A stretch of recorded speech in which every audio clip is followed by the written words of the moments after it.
Acts chapter 21. And it came to pass that after we were gotten from them and had launched, we came with a straight course unto Coos, and the day following unto Rhodes, and from thence unto Patara. And finding a ship sailing over unto Phenicia, we went aboard and set forth. Now when we had discovered Cyprus, we left it on the left hand, and sailed into Syria, and landed at Tyre, for there the ship was to unlade her burden. And finding disciples, we tarried there 7 days, who said to Paul through the Spirit that he should not go up to Jerusalem. And when we had accomplished those days, we departed and went our way. And they all brought us on our way, with wives and children, till we were out of the city. And we kneeled down on the shore and prayed. And when we had taken our leave one of another, we took ship, and they returned home again. And when we had finished our course from Tyre, we came to Ptolemais, and saluted the brethren, and abode with them 1 day. And the next day we that were of Paul's company departed, and came unto Caesarea, and we entered into the house of Philip the evangelist, which was one of the 7, and abode with him. And the same man had 4 daughters, virgins, which did prophesy. And as we tarried there many days, there came down from Judaea a certain prophet named Agabus. And when he was come unto us, he took Paul's girdle, and bound his own hands and feet, and said, Thus saith the Holy Ghost, So shall the Jews at Jerusalem bind the man that owneth this girdle, and shall deliver him into the hands of the Gentiles. And when we heard these things, both we and they of that place besought him not to go up to Jerusalem. Then Paul answered, What mean ye to weep, and to break mine heart? For I am ready not to be bound only, but also to die at Jerusalem for the name of the Lord Jesus. And when he would not be persuaded, we ceased, saying, The will of the Lord be done. And after those days we took up our carriages, and went up to Jerusalem. There went with us also certain of the disciples of Caesarea, and brought with them one Mnason of Cyprus, an old disciple, with whom we should lodge. And when we were come to Jerusalem, the brethren received us gladly. And the day following, Paul went in with us unto James, and all the elders were present. And when he had saluted them, he declared particularly what things God had wrought among the Gentiles by his ministry. And when they heard it, they glorified the Lord, and said unto him, Thou seest, brother, how many thousands of Jews there are which believe, and they are all zealous of the law. And they are informed of thee, that thou teachest all the Jews which are among the Gentiles to forsake Moses, saying that they ought not to circumcise their children, neither to walk after the customs. What is it therefore? The multitude must needs come together, for they will hear that thou art come. Do therefore this that we say unto thee. We have 4 men which have a vow on them. Them take, and purify thyself with them, and be at charges with them, that they may shave their heads. And all may know that those things, whereof they were informed concerning thee, are nothing, but that thou thyself also walkest orderly, and keepest the law. As touching the Gentiles which believe, we have written and concluded that they observe no such thing, save only that they keep themselves from things offered to idols, and from blood, and from strangled, and from fornication. Then Paul took the men, and the next day, purifying himself with them, entered into the temple to signify the accomplishment of the days of purification, until that an offering should be offered for every one of them. And when the 7 days were almost ended, the Jews which were of Asia, when they saw him in the temple, stirred up all the people, and laid hands on him, crying out, Men of Israel, help! This is the man that teacheth all men everywhere against the people and the law, and this place, and further brought Greeks also into the temple, and hath polluted this holy place. For they had seen before with him in the city of Trophimus an Ephesian, whom they supposed that Paul had brought into the temple. And all the city was moved, and the people ran together, and they took Paul, and drew him out of the temple, and forthwith the doors were shut. And as they went about to kill him, tidings came unto the chief captain of the band that all Jerusalem was in an uproar, who immediately took soldiers and centurions and ran down unto them. And when they saw the chief captain and the soldiers, they left beating of Paul. Then the chief captain came near, and took him, and commanded him to be bound with 2 chains, and demanded who he was and what he had done. And some cried one thing, some another, among the multitude. And when he could not know the certainty for the tumult, he commanded him to be carried into the castle. And when he came upon the stairs, so it was that he was borne of the soldiers for the violence of the people. For the multitude of the people followed after, crying, Away with him! But as Paul was to be led into the castle, he said unto the chief captain, May I speak unto thee? Who said, Canst thou speak Greek? Art thou that Egyptian, which before these days madest an uproar, and leddest out into the wilderness 4,000 men that were murderers? But Paul said, I am a man which am a Jew of Tarsus, a city of Cilicia, a citizen of no mean city. And, I beseech thee, suffer me to speak unto the people. And when he had given him license, Paul stood in the stairs, and beckoned with the hand unto the people. And when there was made a great silence, he spake unto them in the Hebrew tongue, saying, Acts chapter 22. Men, brethren, and fathers, hear ye my defense which I make now unto you.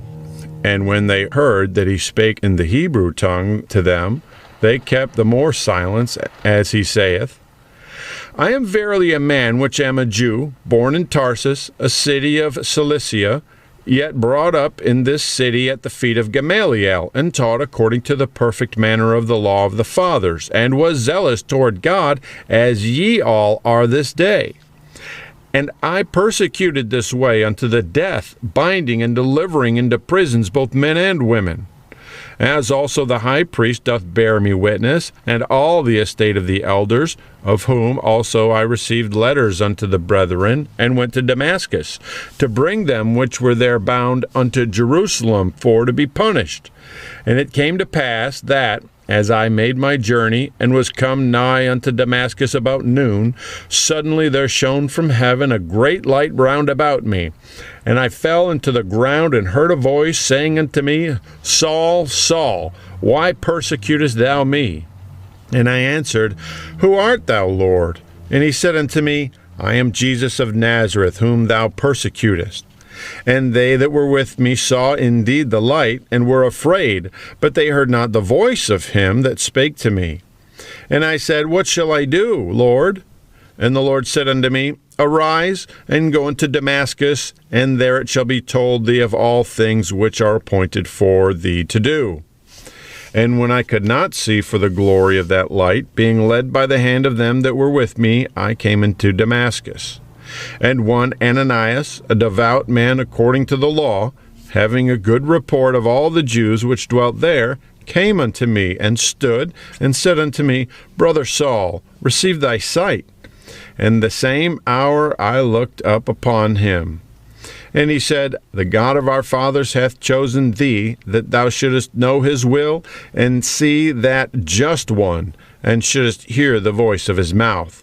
For thou shalt be his witness unto all men of what thou hast seen and heard. And now why tarriest thou? Arise and be baptized, and wash away thy sins, calling on the name of the Lord. And it came to pass that, when I was come again to Jerusalem, even while I prayed in the temple, I was in a trance. And I saw him saying unto me, Make haste, and get thee quickly out of Jerusalem, for they will not receive thy testimony concerning me.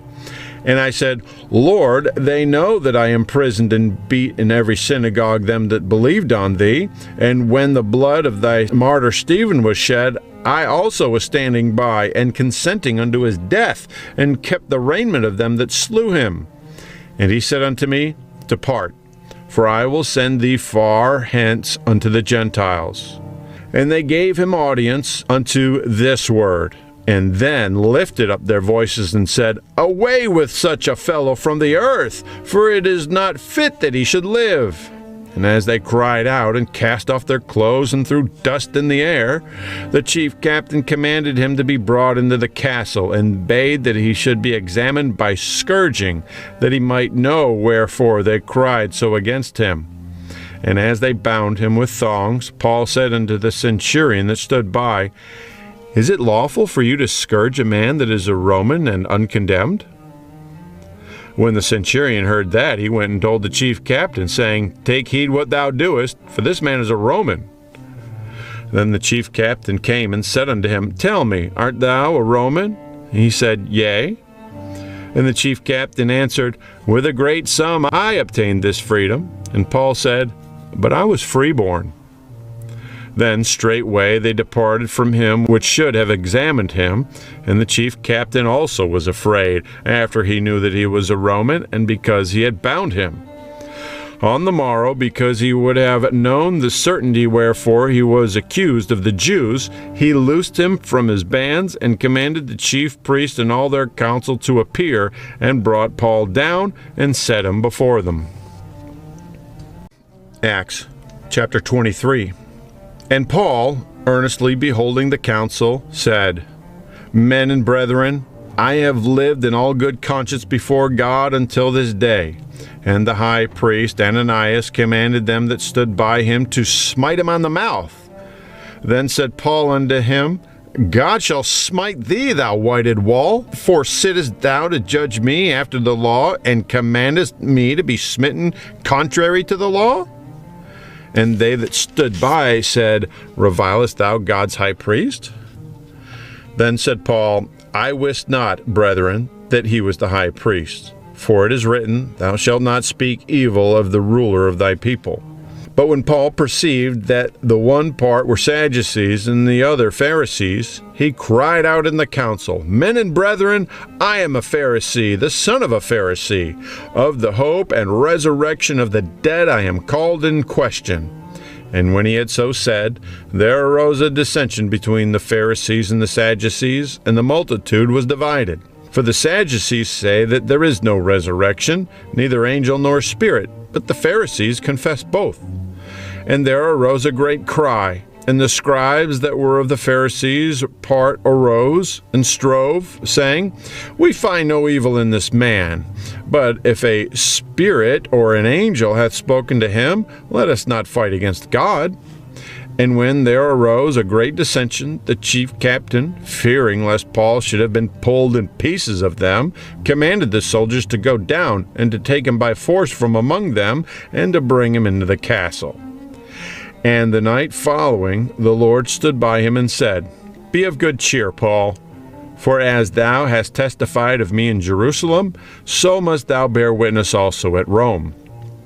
And when it was day, certain of the Jews banded together and bound themselves under a curse, saying that they would neither eat nor drink till they had killed Paul.